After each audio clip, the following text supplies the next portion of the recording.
This is the Aftermarket Radio Network.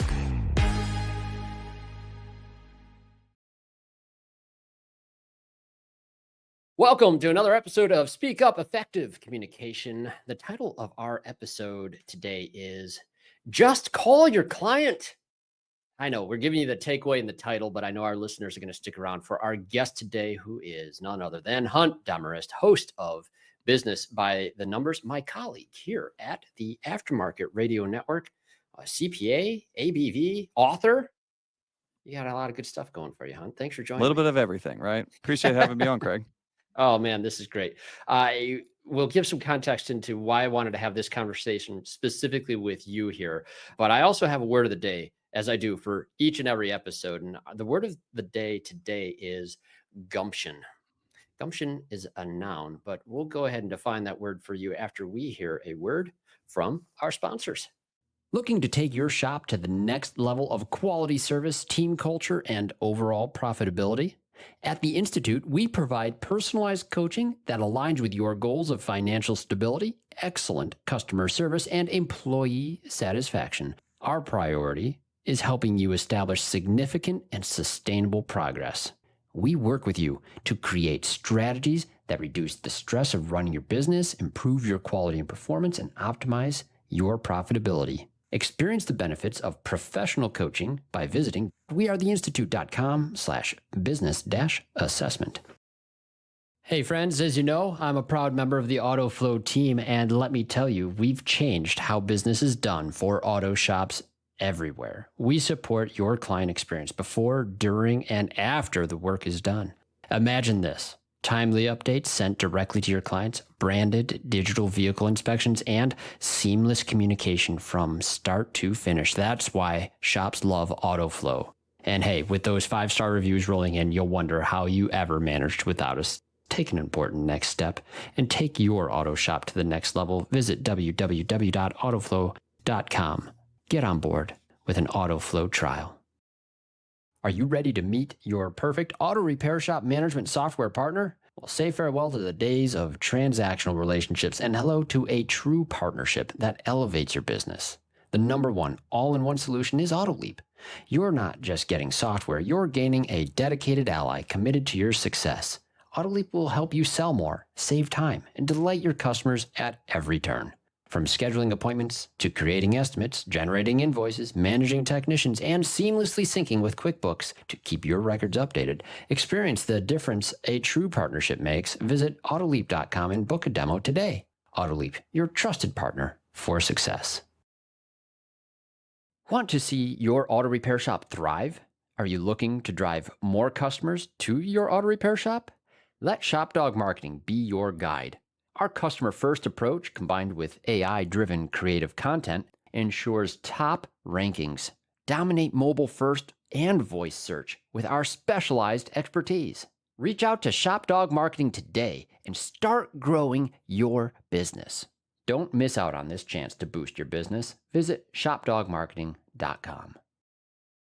Inbound has exclusively served independent auto repair shops with expert communication solutions for years. Our robust VoIP platform ensures you stay connected while our industry-leading AI analytics take your business to the next level. We provide the tools you need to understand your customers and optimize every interaction. Choose Inbound for proven expertise and unmatched innovation. Visit callinbound.com and discover the difference we can make. Okay, we're back, and the word of the day is gumption. That word is defined as the ability to make intelligent decisions, especially in everyday matters. Thought it was a very appropriate word for the topic that I'm discussing with our guest today, Hunt Demarest. Hunt, you have a wonderful quote as a numbers guy. You say numbers don't lie, but they don't tell the whole story. Yeah, and I do believe that that is true. And I think that that's the whole reason of why accountants exist. If numbers told the entire story on it, then what could your accountant ever provide? I'm in the unique job that I provide something that is not mine. Customers give me their life, their numbers, their story, and I give them back their numbers, their life, their story, in sometimes the same exact format that they gave it to me. But If everyone understood those numbers, then they wouldn't need to call Hunt and say, why is this? Why is that? It needs to add some context to it. And really, the largest thing that adds context to numbers is the people that are actually contributing to this, Is the right? people contributing. Yeah, Yes. and I think that people forget that a lot, right? Because we look at a lot of numbers, and especially in my field, what gross profit we trying to get, what markup do we have, what is our effective labor rate, and it's numbers, numbers, numbers, Yeah. right? But at the Yeah. end of the day, if you don't have people driving cars, if you don't have people braking cars, cars don't really break themselves. And the That's same flip right. side, if you don't have people fixing the cars or people selling the work to fix the cars or people delivering this, again, none of this stuff happens. So Yeah. if you want to just look at the numbers, that's going to tell you 100% of what the numbers are doing, but generally 0% of what the people are doing. Yeah, yes, well said. And this is exactly why I like this conversation. So I was listening to another podcast outside of the industry author I love, Michael Easter. I talk about that book, The Comfort Crisis, a lot. Got me into rucking. I'm literally on a ruck listening to his podcast, and it was an interesting topic. And it's from his 2% podcast, which you would have to subscribe to.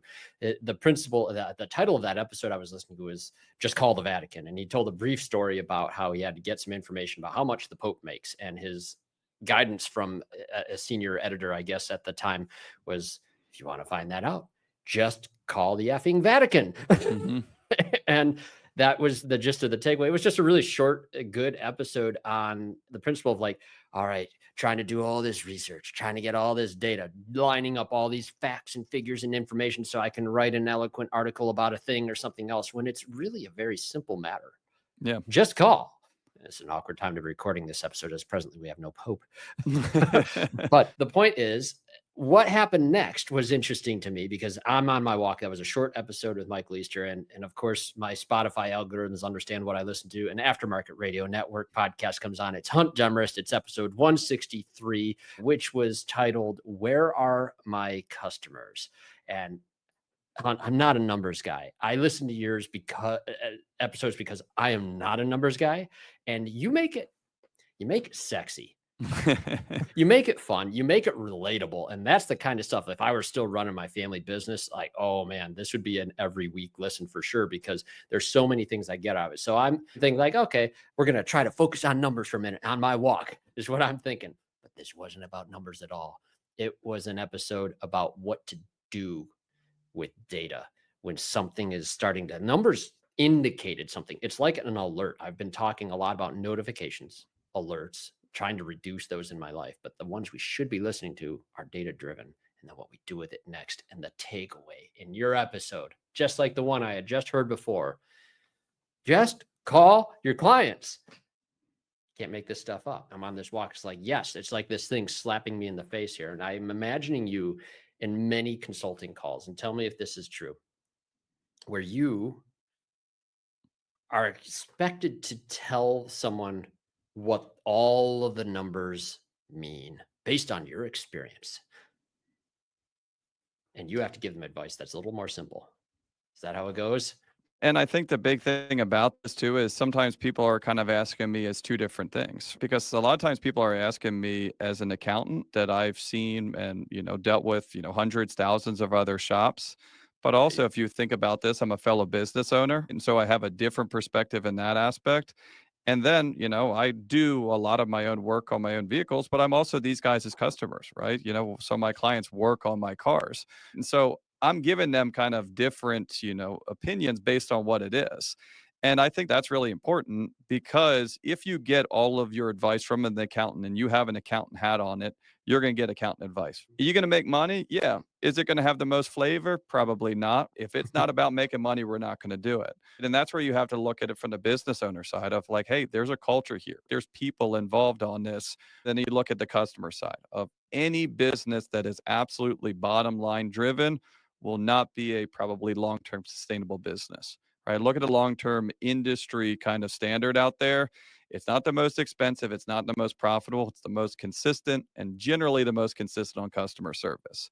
And so that's the hard part about this is when we're talking numbers, yeah, I'm going to talk numbers. And really all the stuff that I'm going down through with my clients is numbers driven. But like you said, where you add context is you take that off of the page. One of the things I always tell my clients is your numbers look bad, but they aren't wrong. And a lot of people get offended by that because no one wants to have bad numbers. But if you had a bad time, if you had bad people, if you had some bad jobs, what do you think that the numbers look like? Well, hey, the numbers look bad. The numbers look wrong for March. You lost 2 technicians. You fired your service advisor on the spot 2 days into the month. The numbers look like how it probably was there. It looks like it was a tough month. And so that's where we're saying the numbers don't lie. If you're not making any money, I can guarantee that you're not doing well, but it's probably not going to tell you why or what people led you to kind of that end result. Yeah, no, and this is a funny time right now where I'm involved in digital communication platforms all the time in my day-to-day job with AutoFlow, and I work with a lot of people on the shop owners very specifically. They're looking for ways to automate behaviors, Hmm. and they're looking for things to happen without human engagement. We're in this AI era now, and I feel like I'm just trying to push a boulder up the hill sometimes. And it's like, well, no, actually, this is a human engaged process. We need your team engaged in these things to have them be as effective as they possibly can. And what I'm hearing from you is like a lot of times there's still this same sentiment on the other side of this equation. There's still this, it feels like some things are just disconnected from the way that we're connecting with people. And numbers are where I go to die. This has not ever been a part of the business that I love. I hated having to talk about efficiency. I hated having to talk about all these other things. But my coach, Bob Greenwood, and I've referenced him many times, but he taught me one conversation I'll never forget. And he spun it in a very positive way. And this is like one of the things like, and even if you're just calling your clients or having a conversation with your employee, you can discuss numbers in a positive way. And Bob had this, why not 7 conversation that he would have. So minimum a tech should be able to do 7 build hours every workday. And if he doesn't get that, you have this conversation with him. Why not 7? And it isn't why not 7. It's like, hey, I'm going to go direct to the technician and get his perspective of what happened that made it impossible to get 7. And you hear all sorts of stuff. Oh, this diag really kicked my butt. Or there wasn't enough cars in the lot. I did everything that I could. All of those things start to come out of conversation. Yeah, and also that leads to just talk to your employees is probably a whole nother episode on It that, right? sure Like if could I had a be. dollar for every time of like the guys aren't hitting their goals of like, I know their goal. I told you what their goal probably should be. Did you ever tell them? Well, no. But going back to the customers on it, I'll give you a great thing that actually just came up this morning. So this is where the numbers confuse us. Even as accountants, I look at this stuff all day, every day. So if you've been in this situation, misery loves company, and hey, I get confused too. So looking at a client, very similar numbers, total quotes, total car counts, effective labor rate, fourth quarter, first quarter, virtually identical. Only thing that's down is we're at around a 45% close rate and we're down around 10%, around a 35% close ratio. We're seeing first quarter sales down, not majorly, but we're seeing some trends on there. The numbers don't lie. Everything else looks the same. Our close ratio is going down. But the tricky part here is those are 2 different service advisors there in the fourth quarter and in the first quarter. Even worse, there was some overlap between the 2 on there. And so if you look at this, you could say, hey, that's 2 new service advisors that don't know what they're doing. Hey, that could be Mhm, right. That is a worsening economy and people are saying no to more work. Yeah, that could be right as well. That mhm, could be people driving. People have an outlook that they are driving less on it. That could be right as well. And this is the end of the conversation I had with my clients because I said, this is where numbers stop. The numbers gave us to this of some possibility, some possible outlook. You're going to need to call your customers, right, in this situation to figure it out. Hey, Mr. or Mrs. Smith, I'm looking and I'm seeing a close ratio decline. I'm going to call a customer and say, hey, why is my close ratio declining on there? No, I'm going to get some information though from them that's going to be invaluable. Hey, I'm seeing your mileage is going down. Are you know not working from home? Hey, I see that your mileage is going up, but you're actually still not doing X, Y, and Z. Is it something that you didn't know about our financing options? Without going and asking someone, are you broke? You ask them, hey, yeah, did you know we do financing? But little stuff like that have been over the years from my clients almost more invaluable than the financials because the financials can sometimes give you the entire picture. They can mhm, sometimes be easy enough of this is what I need to do, but generally calling the client is where you actually get your actionable items of financials have showed me the issue. But once I talk to my clients or talk to enough of my clients, I've realized, aha, this is the missing piece because mm, the client is not always right. But if you're not making money, then the client has to be right. If you're yeah, making money, you can choose what you want to do with it. But If things aren't going well, the first thing I do is, hey, listen to what your customer wants you to do first and foremost. Yeah, and there's a lot of different data points that you'll have to take from a lot of different people, and then you have to patch it together. My uncle was a student in Japan at one point, and he was describing Japanese culture pre-internet, mind you, when he was doing this. This is back somewhere probably late 80s, early 90s, if I'm not mistaken. Like it's rude in Japan not to give directions, Hmm. is what he was describing. So what his group would do if they needed to get somewhere is they'd split up and ask several different people. Then they'd reconnect in that spot and then put together notes because it's rude to not give foreigner directions. They'll sometimes give wrong directions because it's more It would polite. be ruder to say, I Yes. don't know, Yes. than it would to just lie to this foreigner. Yeah. Yeah, but you can get wrong data from a lot of Hmm. individuals. So what I'm hearing in this too, and I think you really just have a good thread of logic on this. You have to make this sort of a routine thing, and I don't see that very often in shops. I see it most of the time, especially younger or less experienced service advisors, very uncomfortable reaching out on topics beyond the very thing the customer asked for in in that visit. Is that discomfort something that you're running across? Absolutely. I mean, you see that discomfort, or I mean, that's just natural human instinct. Mm. People do not, it's fight or flight. People are not knowingly going to run into a burning building unless they have something in there that they really, really want to save. Business is kind of the same way. If you have a, complete dumpster fire of a business, there's either people that are running headfirst in there. Who do I need to hire? Who do I need to talk to? How do I improve this thing? Or people that just step away and say, let that thing burn. I give up. And I'm not going to say the easy way out, because a lot of these people have not taken the easy way out. They've been working at this thing for 30 years. But generally, if you're working at this thing for 30 years and it's not working, you're probably not listening. You're Mm. probably doing the same thing, expecting different results. And Oh, that's yeah. the sad part, because this is not, an advanced business. You're selling parts and labor. Most of the industry has come up to fair pricing, where most of the areas we don't have people kind of devaluing in the market. You can still kind of get a decent wage out of this one. But there's a lot of people that like to do stuff their way. And it might have worked 15 years ago, might have worked Oh, 10 man. years ago. But if you see that you're losing market share, if you see that people are not saying yes, if you see that the customers have maybe changed and you have not changed along with them, then again, you're going to see the results in your financials. You're going to see the results in the negative numbers, but those are results. Those are outputs, not inputs. Mhm. Yeah. No, it's you're like bring me back to family business days of tradition, tradition. Well, that's how Yeah. we've always done it, right? Oh, it was and my favorite line in the world, "It'll come back around." It'll come back around. I've had people, the old, it's a fad. ADOS is a fad. Oh, no. Yeah, EVs, that'll wear off. Oh, it won't. It won't. No, it won't.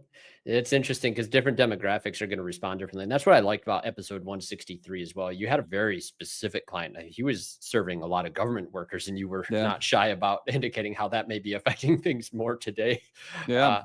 I wonder if that's the case too. But my gosh, when government workers, especially at that time, were immediately during COVID going into the offices, well, of course, it seems so obvious now after you call and talk to a few people. And of course, as you start to look at it, of course, it makes sense. There's these transient things that do impact things dramatically, Yeah. especially if your clientele's in a unique bubble of whatever.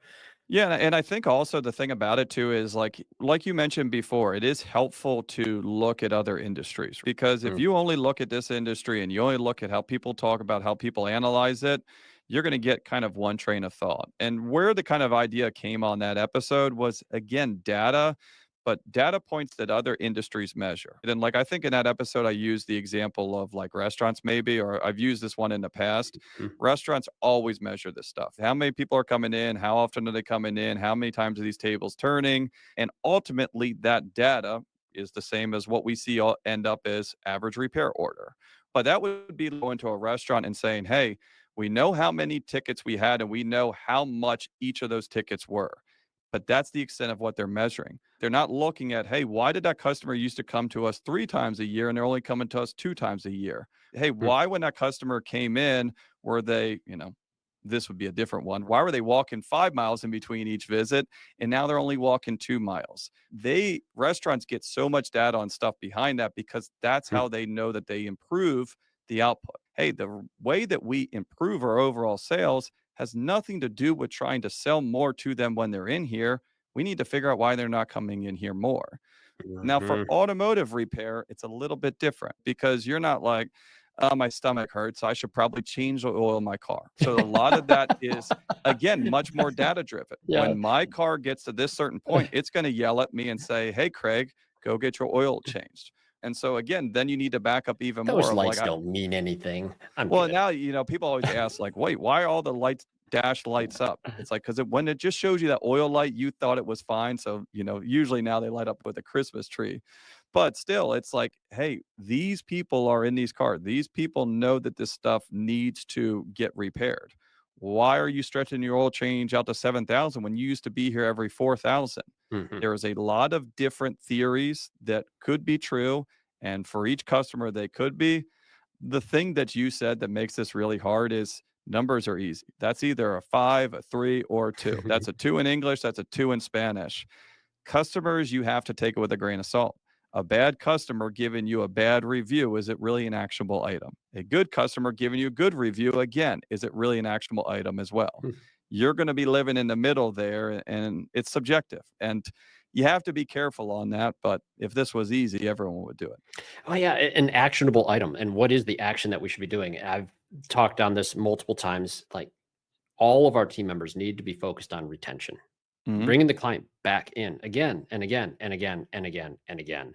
And that doesn't happen automatically. That is not an automatic thing. One of the speakers that I met at a conference, Tony Chapman, I've got to reach out to him again. Interesting character. Something he was saying just in conversation really struck me is you can't automate communication. He said communication, and I sort of disagree. You can automate some forms of communication, but true communication is bidirectional. So I think what I would say is you cannot automate a relationship. You have to connect with people and ask the harder questions. And asking the harder questions is, again, it's the spot I see most service advisors extremely uncomfortable. Shoot, dude, I was just here in Michigan doing some shop visits recently, and the service advisors there felt that going over inspection results was awkward. If you make it awkward, it can be, if you phrase that wrong, if you phrase inspection results as an estimate, that is going to be extremely awkward for most people. Oh, and I think that's exactly how people end up phrasing it. They phrase it very awkwardly, like, oh, hey, yeah, we found some things, but hey, yeah, you don't have to take care of them right now, but if you want to take care of them. Yeah, the old, you don't have to, but you could. It's like, well, then why would I, right? I know. Yeah, but there's also some customers that no matter how you phrase that, it's always going to be offensive to them, their guards right? up. And that's where the 10% is too, is like, there's going to be some people that don't want to fix anything that's not squealing or broken. And then you need to make a decision. Is that a customer that you want to deal with? Spot on. And I feel like we've encountered, all of us in this business, and you've talked with automotive shops exclusively. I mean, at Parmelis and Associates, you guys pretty much exclusively auto repair shops. Is that correct? Yep. 100% of what we do. Oh, see, you're one of us. You've heard everything. Yeah. So my shop is different. Oh, you know it. But you know this too, Hunt, because as a service advisor, we meet those clients with their dukes are up, and that makes an imprint, especially on our younger, less experienced advisors who have not weathered the stigma of our industry as often, but they carry that into every subsequent conversation, and they overcompensate over and over again in all of those conversations. And they may know their numbers are down, their sales are lower, and they've got a quota to meet, especially in these tire stores or quick service type facilities where some of these metrics are live and die type metrics for some of these guys. It's a whole different world. And man, trying in that environment to just stop freaking out about the numbers. Engage the people that are in front of you right now. Ask them meaningful questions about the data you do have. It's an art form, and it takes a little time, and it takes wherewithal. And I don't feel like we're giving that to a lot of people. You must see this all the time. You see shops that are probably posting good numbers, but they're absolutely chaotic.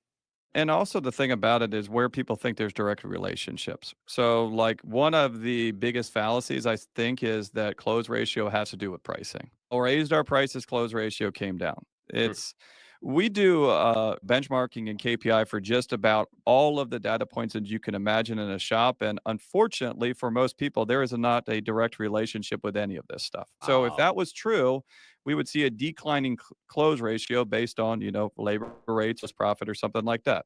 Zero correlation. There is only one number that is actually correlated to net profit, and that is productivity, which is even funnier because productivity is not a number in itself, it's people. So if your people are working more efficiently, you're going to make more money. Doesn't matter if your prices are up or down. Doesn't matter if your parts margin is up or down. Anyone that says, hey, we can automate this and get people out of this, my clients that have effectively engaged their team and their customers the most are the ones that make the most money, not the ones that Ooh. charge the most. And if you go to the same flip side on this, when we do and we look at this stuff and when you benchmark this, it's not the ones that are trying to squeeze every last cent out every single time. I'm going to steal this one from my customer, but Jenny, you get credit for this one. She told me this morning. If you go to someone and you say, hey, Craig, this is going to be a $130 tire. Do you want it? Yes or no? And they did the statistic. It's like a 9%, close ratio. They're going to be like, no, I'm good. Right now, however, if I go and I say, hey, Craig, I got two for you. I got this one's like $140, decent tire, going to get you where you need to go. This one's 180. It's going to go everywhere. Which one you want? 80% of the people bought one or the other. And in that example, we didn't lower the price. We didn't even sell something different. We sold them even more stuff and they bought more of it. And so that's, stuff like that breaks the mold of anyone that says you can automate this stuff, anyone that says you can run this business off the numbers, boom, right there. It's not what you're saying, it's how you're saying it. It's not what you're saying it, it's who's saying it and who is saying this. Ooh, Yeah. man. Ooh, man. I'm gonna have to play that back multiple times, I Hunt, know because that's that's music to your ears, music right? to my The ears. numbers guy saying it's not about the numbers, but Ah, yeah. I'm gonna sleep so good tonight now. Thank you, Hunt. This is the Hey, but I thing, though. look at a lot of businesses. So, like, Yeah. I am a student. I learn. So, I look at hundreds, if not thousands, of shops, and that is data for me. And I ask questions. Hmm. How is your ARO high? Right? How do you get your productivity that high? Because I have other people that say that's impossible. How are you able to make this much money? And you guys don't make any money off parts. And the biggest thing that I've learned on this is you can make money in any industry, but even automotive repair in a lot of different ways. There is not a uniform thing that works. The one thing that is uniform is, like I said, you are productive in your customers and productive in your employees. Productive in your customers, productive in your employees. And what does that mean? It's all relative, It sure right? is. No, but That's for man, next week's episode. You bet, dude. Well, this AI driven world, I mean, AI is great for data. It's great for data. I'm sure there must be elements in accounting that's making your job easier, maybe Yeah, tax season benchmarking is easier. much better with AI than having someone do a spreadsheet. Oh, I bet that's glorious. Yeah, But that frees you up to have better and richer yeah, conversations with the people you serve, right? yeah. Ah, see, that's what it is. And my war with AI, and it's probably, I don't think it'll ever be a shooting war, I hope. But We'd lose quickly on that one, we'd right? lose real quick, man. But the But cool thing about that is look at AI and look at like the industry. Like yours, if I, look at you on the tech side of this right now, yeah, we are much more in the crosshairs of AI than the guys turning wrenches in the shop. sure. We have people right now doing what you and I do that are not humans, they're computers. There's no one out there, fixing cars. Yeah, So it turns out, yeah, I haven't sold my wrenches. like, yeah. Hey, you know what? Like I said, guys, the reason I tell you guys I do 99% of my own work is there might be a point where I'm going to have to call one of you guys and say, I'm pretty good with numbers, but the computers are way better. I can turn wrenches all right. So don't forget about me, guys.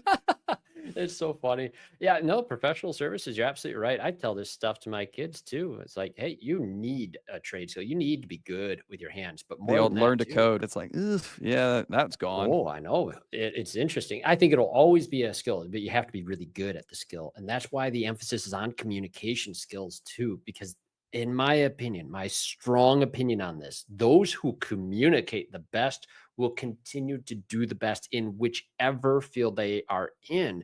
But if you're skilled at something and a poor communicator, yeah, I don't know. I think there'll always be use in some skilled trades, but I feel like, man, you've got to be good. You got to be good at communication in order to move up. support the I think families that that we we want. are also at an easier time than ever to be good at communication. Imagine being able to call a customer 25 years ago and rattle off all the work that they had done for you, declined, and stuff like that.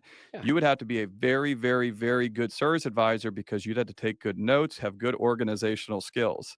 Yes. Now, you could be the world's worst service advisor. If you have a decent piece of technology, it's going to pop all of that up there right now. What's due, what's about to be due. Not that you can be a bad communicator, but this is where I see technology. Like my kids' generation, yeah, we might be working for the robots at that point. But the near future of what I see in my life, and I think most people's lives, is we are going to be able to use AI, whatever sort of technology to, like I said, be able to communicate better. At some point, is there going to be anyone doing an actual tax return? Probably not. Like, let's be real. The actual transactional nature of putting in a tax return, but if you can utilize technology, and we're using this right now, all of when we do our benchmarking, when we do our end of year big benchmark report that puts all the KPI of all of our shops and analyzes that, we could not do that without AI. We cannot do Mhm. that without technology. That is not something I could have created 10 years ago. And now we can do this. It's down to, still takes us months to do, but it's possible when we're giving that information out to people. So anyone that says, oh, it's going to replace, it is ultimately for some people, but I really think that hopefully in the meantime, it's going to allow us to do an even better job, with even more data. Yeah, I just want to see real people get real data and call real people with that data and have meaningful conversations. I think that's going to be the golden ticket Yeah. for quite a while here. And what I'm consistently seeing, though, and we talked about the discomfort element, is the lack of interest. It's not even just a discomfort. I generally feel that there's a lack of interest in it, or a that's not my job mentality that has kind of been cultivated in this industry, where we're supposed to react to what the customer wants and pursuit of a noble deed. I mean, I always thought of service advising as like we're automotive fiduciaries, a term I'm sure Hmm. you much appreciate.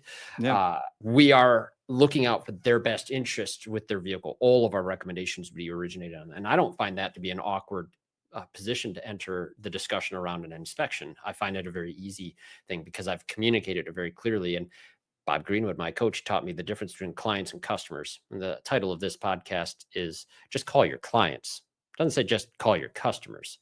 The difference between the two is night and day. Customers will sometimes just come in, they want to have a quick service, and they really aren't loyal to you. They don't understand your value proposition. They're going to be periodic at best. Yeah. Maybe you can convert them to clients, and that's something that you should have as a goal every time you can. We're calling our clients, man. We're calling clients who understand that my job, my professional responsibility is make sure the vehicle is safe, reliable, and efficient. And I will not let you down. And that's why we should take care of these things today. And this is how much it could cost, or it could be this. And they'll pick. They trust you. It's a relationship. Well, and again, you don't have the data because, like, if you go to someone and say, "Hey, Craig, yeah, this thing needs a ton of work. It's going to be $3,000," and Craig goes to me and says, "Huh, that's crazy. Appreciate it. I'll talk to you a little bit later." I'm like, I get it. That thing was kind of a piece of junk, whatever." And we just think we struck out on that. Where if, like you said, someone was really being a true advisor there and looking out for their best interest, Craig, what do you plan to do with this vehicle? And it's getting up there. Like, let's Oh, be real. It's, on its last legs. I know, Hunt. I need to get this through like another 12 months. I want to get this through another winter. I'm going to get rid of it. All right, mm. cool. Honestly, all this stuff that I'm saying right now, it's going to break. So if you want to keep it for another year, just do it now. And this will be the last money you spend with me. Or, hey, maybe I can slim it down. It's $2,500. But like there again, I didn't discount it. If I went back and I said, well, would you do it for 2,600? There's no price that you would have felt necessary because it wasn't a price issue. It was a value issue. I'm not going to have this vehicle. Why would I put all this money into it? However, if you actually talk to your customers or your clients and you understood, hey, this is value because this is how you achieve your goals. You want to keep this piece of junk for 12 months, give me $3,000, you're going to be able to. And could go. And if you look at that, I look at that in the numbers and, my clients will call me up and say, why is my close ratio bad? That right there is in there. I don't know if you didn't ask the questions. I don't know if you did. I don't know if you said the right things or not. Right? Again, that's where kind of I stop and the other stuff starts. Man, don't stop. That was beautiful. I think our listeners are going to be thinking, it's like, Hunt, I don't want you to work on the cars. I want you at my front counter. What's your price? Dude, yeah, you get Cars are it. easier. They absolutely are. Yeah. There's a reason I put my service advisor hat down for about 6 years and worked as an R&R tech in the transmission shop gleefully. Maybe we'll start the transmission shop back up. It's like, hey, you know what? Transmission shops are dying breed. AI comes back in. It's like, you know what? A lot of transmission guys are back looking for work. I don't know, man. Every time I get that itch, I just walk and visit the transmission shop and go see my And then dad and ask him how the things are going. pungent smell of ATF comes out there and you're like, yeah, I'm good on that. Yeah, Michigan winter, you name it. Oh my Yeah. gosh. Oh, Hunt, this is wonderful. I'm so glad to be able to finally have you as a guest on this podcast. This has been a lot of fun, man. You do such a great job with yours. And I'll tell you, I've listened a great deal even before I started recording my own, and everything that you do on there, man. I'm learning from it. Not as much with the numbers, just as much as your style. And, numbers too, brother. So hopefully this gives some folks some ideas here on just having the gumption to pick up the phone and call your clients, get the data, or start asking more meaningful questions at the counter to using the data well and trying to get more data from the individuals that we're with. It might be awkward at first, but hey, this is one of those topics. Communication, we're always about expanding outside of our comfort zones. And hey, if Hunt can get out of tax season and into vacation, I don't know, where discomfort's tax season probably isn't, just because of busyness, isn't it, man? You're done with it now. And stress. It's like, hey, no one is in the best mood, whether they're doing taxes or they're receiving a phone call that they owe taxes. So I think everyone's happy to be through that. Yeah, and you had a little break after all the tax season stuff was done. Oh, I'm so happy. That made me happy. We would have tried to do this last week, but I think it would have been impossible because you were on break. Yep, I was away from the studio, luckily, but glad to be able to catch up, Craig, and appreciate you having me on here. Oh, this is great. And folks, check out the show notes here today, because Hunt has written a book, Your Perfect Shop: How to Start, Run, and Sell a Profitable Shop. And I'm not going to lie, I'm not good with all acronyms that are outside of the automotive industry. I saw CPA and ABV, and when I searched ABV, initially it was like alcohol by volume was the first thing that popped up, but it's accredited business valuation, correct? Well, hey, wouldn't that be more fun if I was like, no, it's just alcohol on there? But yeah, accredited business valuation. So like you said, I do valuations on it, but again, only do it for automotive repair shops because that's all we deal with. Correct. Awesome. Well, thank you so much, Hunt. And thank you for our listeners for listening here. If you have something you want to talk about or reach out, check out and email me, please, at speakup@craigoneal.net. But we also would like you to listen to the other shows here on the Aftermarket Radio Network. Remarkable Results Radio with Carm Capriato, Tracy and Carm, great duo. Carm started this all with the podcasting on that show. It's fantastic. Diagnosing the Aftermarket A through Z with Matt Fonslow. Hunt, I know you get along good with Matt. Is there any jokes you want to make about him right now? I will skip to the next podcast. Skip to the next one. That's Business by the Numbers with Hunt Demarest. No, truly, folks, numbers will tell you things. And I think that it goes really well with the topics that we discuss. I appreciate the fact that Carmen's cultivated the types of topics that we have and the hosts that we have here. Please check out Hunt's podcast and see what he has to say on a number of things. The Auto Repair Marketing Podcast with Brian and Kim Walker as well. Wonderful folks. And the Weekly Blitz with Coach Chris Cotton. And hey, I got to thank once again our sponsors who make this show possible. Thank you, our listeners, for joining us. Now, get out there, show up, listen up, speak up, and call those clients up. Thanks. You've been listening to Speak Up, Effective Communication with Craig O'Neill on the Aftermarket Radio Network. Follow Craig on your favorite podcast listening app and on his YouTube channel. Let him know what you'd like him to speak up about. Craig is all for advancing the automotive service aftermarket.